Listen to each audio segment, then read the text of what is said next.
Directives भी इनको बोलते हैं। इसके बाद दूसरी लाइन में हमारे पास क्या आ जाता है, मेन फंक्शन।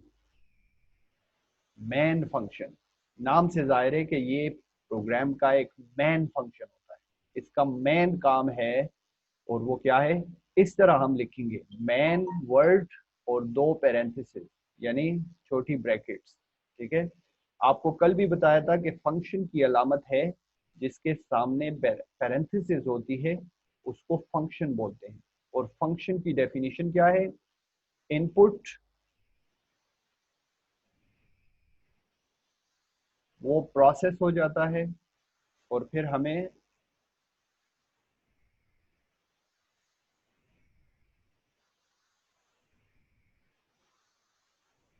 आउटपुट मिलता है। ठीक है,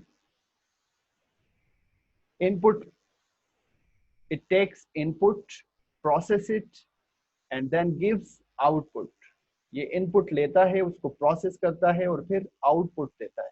ठीक है, तो ये फंक्शन कहलाता है, लेकिन ये मेन फंक्शन होता है। मेन फंक्शन हर प्रोग्राम में लाजमी चीज है। ठीक है, मेन फंक्शन के बगैर प्रोग्राम रन नहीं होता।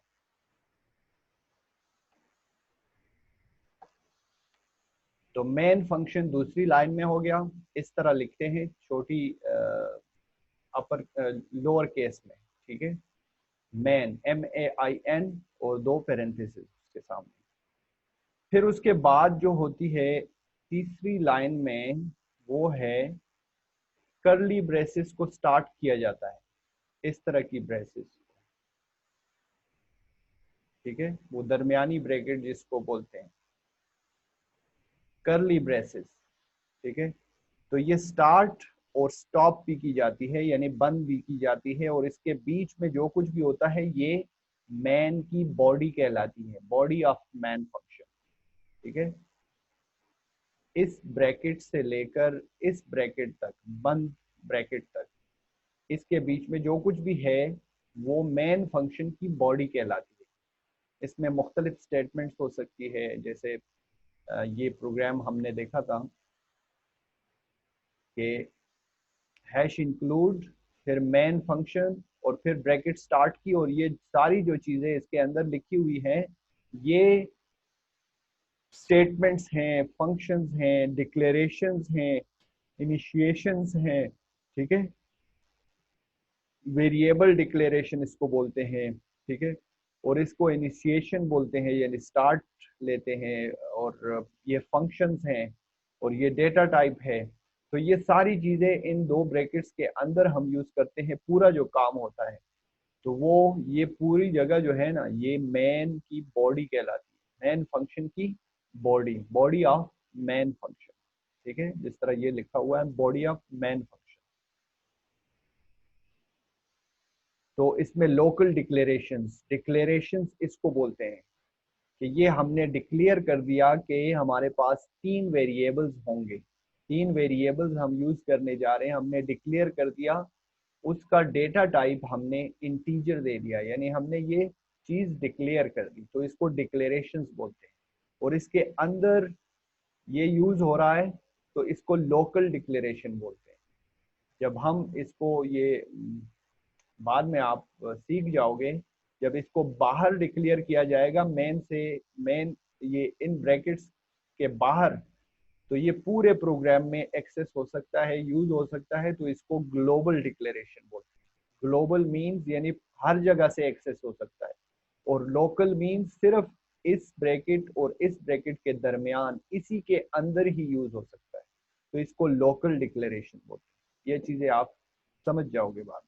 ठीक है, तो ये मेन चीजें हैं एक प्रोग्राम बनाने के लिए। बाद में आप सीख जाओगे कि फंक्शंस कैसे यूज करते हैं मेन के अलावा। यूजर डिफाइंड फंक्शन, अपने फंक्शन खुद से बनाना। यूजर डिफाइंड, जो यूजर होता है, जो प्रोग्राम लिखने वाला होता है, वो खुद से फंक्शंस बनाएगा, खुद से फंक्शंस बनाता है, उसको यूजर डिफाइंड फंक्शंस बोलते हैं। और जो ऑलरेडी हमारे पास मौजूद फंक्शंस हैं, जैसे ये मेन फंक्शन हो गया, प्रिंट एफ फंक्शन हो गया, ये बिल्ट इन फंक्शन कहलाते हैं। बिल्ट इन यानी ये ऑलरेडी बने बनाए हैं बिल्ट इन फंक्शन जिसको बोलते हैं, और इनको यानी कंप्यूटर को समझाया गया है कि इसका क्या काम है, ये क्या काम परफॉर्म करेगा, ये क्या ऑपरेशंस परफॉर्म करेगा। और यूजर डिफाइंड फंक्शंस जो होते हैं वो यूजर खुद से क्रिएट करता है, ठीक है। तो ये मुख्तलिफ फंक्शंस फिर हम इस प्रोग्राम में दे सकते हैं, फंक्शन 1, फंक्शन 2, फंक्शन 3। तो ये सारी चीज़ें जो है ये ऑप्शनल है, लेकिन काम के मुताबिक अगर हमें कोई फंक्शन चाहिए और हम उसको खुद से बनाएं तो वो हमारे लिए हमारे ख्वाहिशात के मुताबिक काम करे, तो हम यूज़र डिफाइंड फंक्शन बनाते हैं फिर, ठीक है। तो फिर उसको यूज़ किया जाता है और इस तरह प्रोग्राम लिखा जाता है। तो ये मेन चीज़ें जो ये वाली चीज़ें हैं ये सबको पता होनी चाहिए कि इसमें क्या क्या होता है। 4 नंबर पे हमारे पास बॉडी ऑफ मेन फंक्शन होती है। तो फर्स्ट पे हमारे पास प्री प्रोसेसर डायरेक्टिव, यानी ये वाली जो लाइन होती है इस तरह की, जो भी हम फंक्शंस यूज करेंगे उसका रिलेटेड फाइल यूज करेंगे, ठीक है। इसके बाद दूसरी लाइन में हमारे पास मेन फंक्शन कहलाता है, मेन लिखा जाता है और सामने 2 पैरेंथेसिस लिखी जाती है, और फिर ब्रैकेट स्टार्ट होती है, और ब्रैकेट स्टार्ट और एंड के बीच में ये सारी चीज़ें लोकल डिक्लेरेशंस हो गई और मुख्तलिफ स्टेटमेंट्स हो गई, फंक्शंस हो गई, ये सारी चीज़ें इस बॉडी के अंदर लिखी जाती है जो प्रोसेस होती है, ठीक है। तो ये हमारा क्या था, ये प्रोग्राम का स्ट्रक्चर कहलाता है, यानी प्रोग्राम की बनावट किस तरह करते हैं, प्रोग्राम बनाते किस तरह है, ठीक है।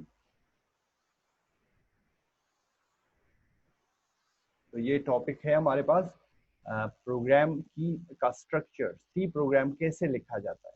अभी आइए ये एक एक चीज हम और से देखते हैं, डिटेल से पढ़ते हैं कि इसमें क्या क्या है। प्री प्रोसेसर डायरेक्टिव है।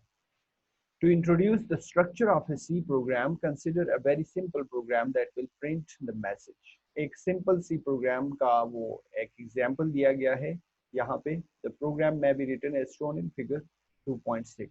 ये देखो, ये वही C डेफ C है जो ये मैंने ओपन की है, ये आपने डाउनलोड करनी है अपने सिस्टम में और इस पर प्रैक्टिस करनी है, ठीक है। तो ये पहला प्रोग्राम आपने लिखना है।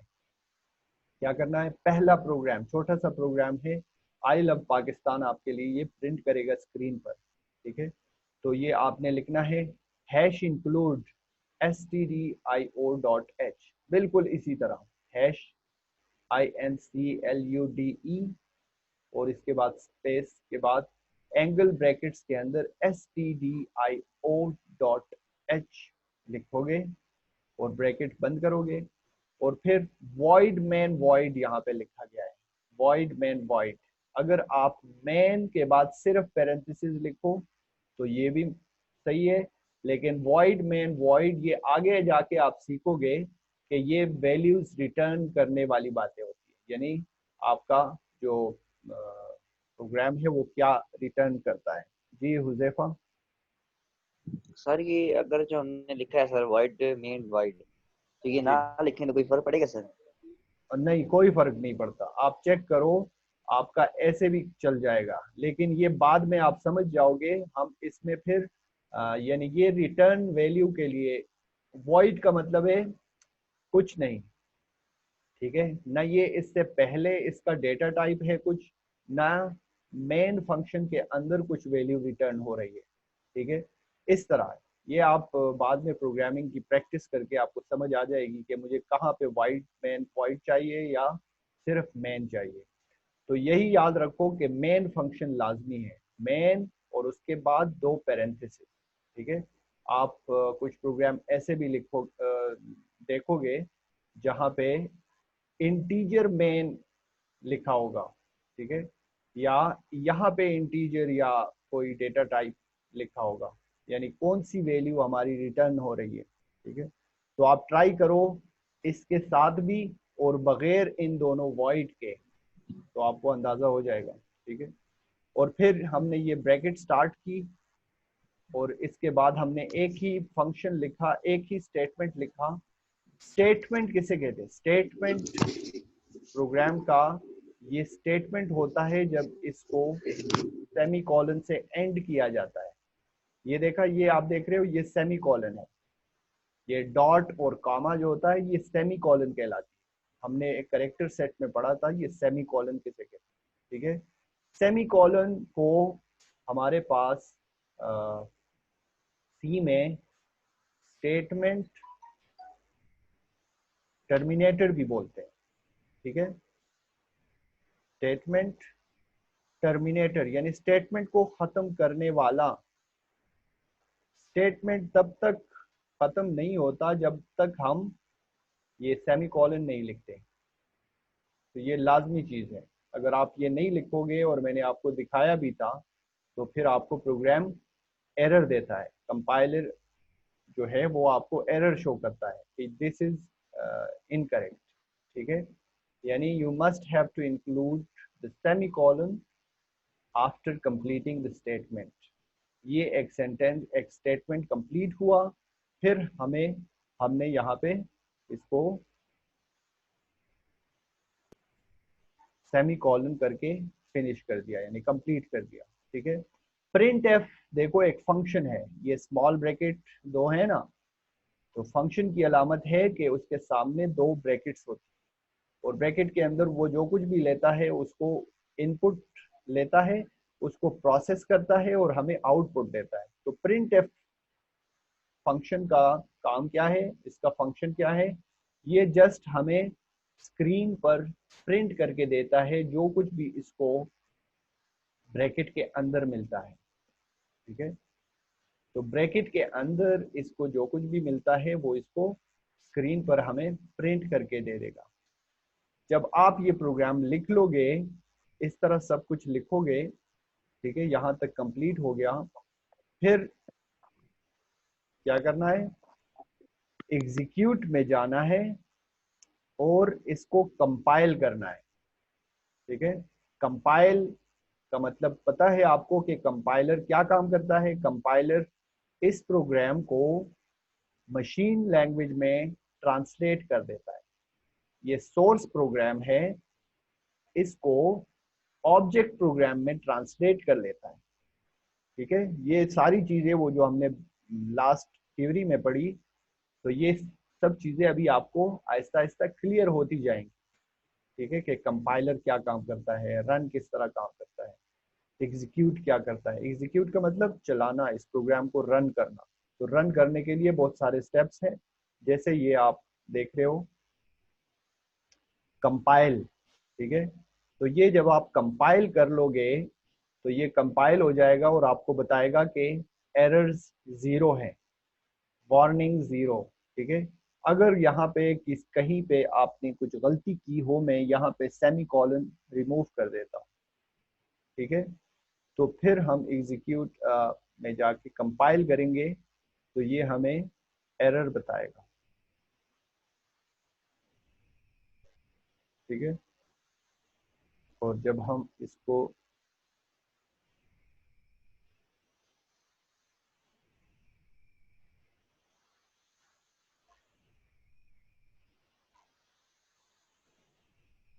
तो ये आपको ये सब एरर बता रहा है और आपको बताएगा कि कहाँ पे एरर है, ठीक है।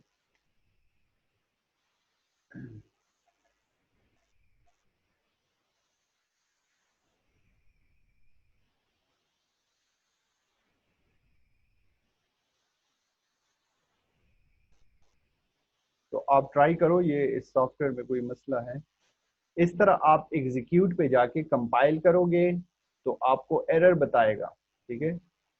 Program to print message on the screen, ये वाला मैसेज जो है आई लव पाकिस्तान, ये सब कुछ ऐसे ही लिखना है, डबल कोट्स के अंदर लिखा जाता है, इसके अंदर कोटेशन मार्क्स जिसको बोलते हैं, ठीक है। तो ये सब कुछ ऐसे ही लिखना है जैसे लिखा हुआ है।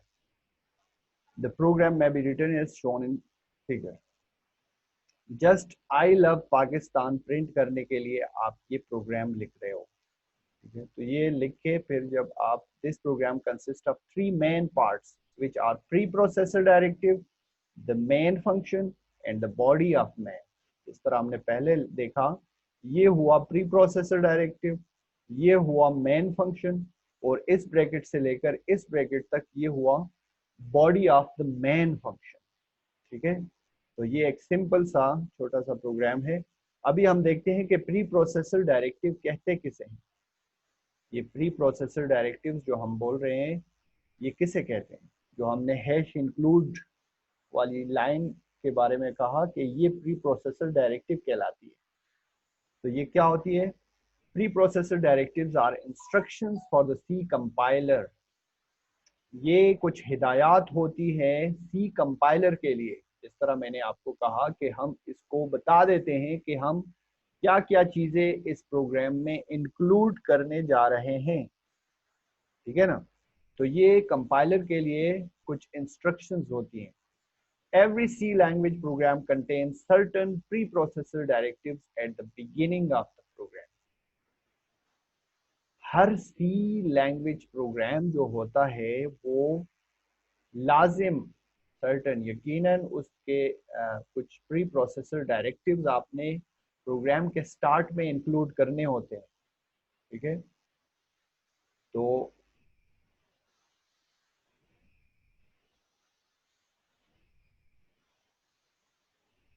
प्रोग्राम के स्टार्ट में हम लाजिमी तौर पर प्री प्रोसेसर डायरेक्टिव्स जो होते हैं वो इंक्लूड करते हैं। ठीक है, before translating a C language, before translating a C language program into machine language, the compiler of C language carries out the processor directives. Translation से पहले जो है कंपाइलर वो क्या करता है? ट्रांसलेशन किस चीज का करता है? मशीन लैंग्वेज को ट्रांसलेट करता है। तो उससे पहले क्या करता है कंपाइलर?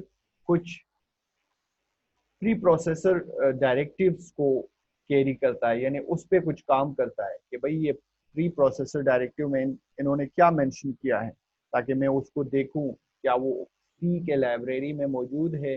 इस तरह वो लिंकेज होती है। ठीक है, these directive start with number sign hash.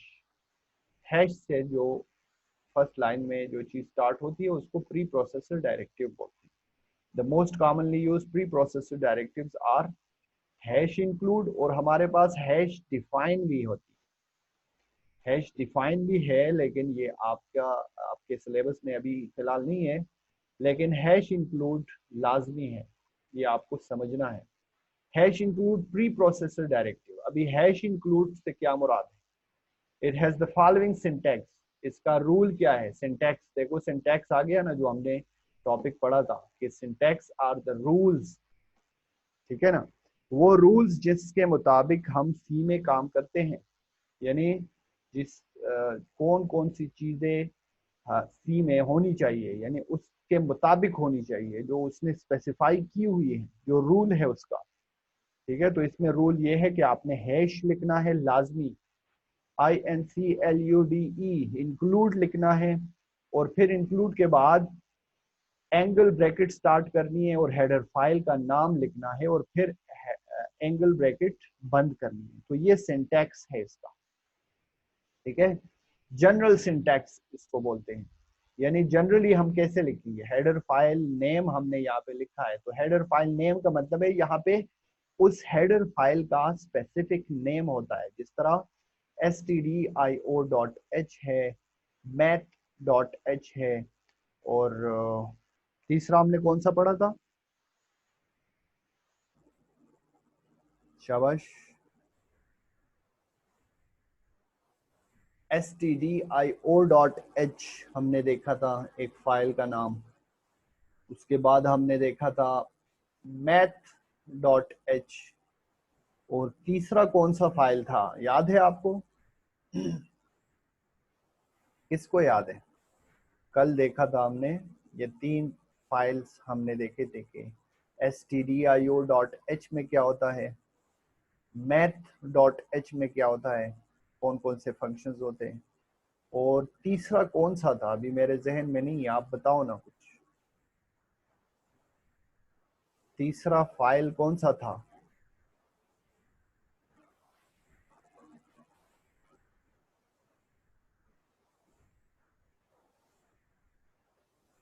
तो दे अनवर, यस सर। तीसरा फाइल कौन सा था? फाइल का नाम एक stdio.h मैंने कहा था स्टैंडर्ड इनपुट आउटपुट के लिए इस्तेमाल होता है, और math.h मैंने कहा था कि मैथ्स ऑपरेशन के लिए इस्तेमाल होते हैं। और तीसरा एक फाइल का नाम था जो हमारे पास, क्या नाम था उसका? conio.h, conio.h, ये भी एक फाइल का नाम था। ठीक है, तो ये इस तरह के फाइल का नाम हेडर फाइल नेम कहलाता है। तो ये यहाँ पे लिखा जाता है, यानी एंगल ब्रैकेट्स के दरमियान में। ठीक है, तो ये इसका जनरल सिंटैक्स हुआ। When the preprocessor is carried out by the C compiler, it will search for the header file that is written within the less than and greater than symbols and copy it into the source file. Compiler क्या करता है कि जब वो pre processor directives या pre processor carry करता है, यानी उस पर काम करता है, तो वो क्या करता है, वो यहाँ पे जो फाइल मेंशन होता है, मिसाल के तौर पर stdio.h लिखा हुआ होगा यहाँ, तो वो इस प्रोग्राम में इसको इंक्लूड कर लेता है। ठीक है, सोर्स प्रोग्राम में कॉपी कर देता है, इसमें जो भी फाइल्स हो, जो भी चीजें हो, वो इस सोर्स प्रोग्राम में उसको कॉपी कर देता है। In the above program, the header file stdio.h is used. हमने इस प्रोग्राम में देखा कि stdio.h हेडर फाइल हमने यूज किया है। तो कंपाइलर क्या करेगा? It tells the C compiler to copy the stdio.h header file into the program. ये कंपाइलर को बता देता है कि इस फाइल को सोर्स प्रोग्राम में इंक्लूड करो, कॉपी करो। समझ आ रही है? तो ये फिर क्या करते, stdio.h header file stands for, जैसे आपको मैंने बोला था, स्टैंडर्ड इनपुट आउटपुट हेडर। ठीक है, h से मुराद ये एक्सटेंशन है, हेडर फाइल के लिए यूज होता है, header. It includes the standard printf function इसमें होता है और scanf फंक्शन इसमें होता है। जैसे हमने कल पढ़ा था कि इसमें क्या क्या होता है। stdio.h फाइल में हमारे पास printf और scanf फंक्शंस होते हैं। ठीक है,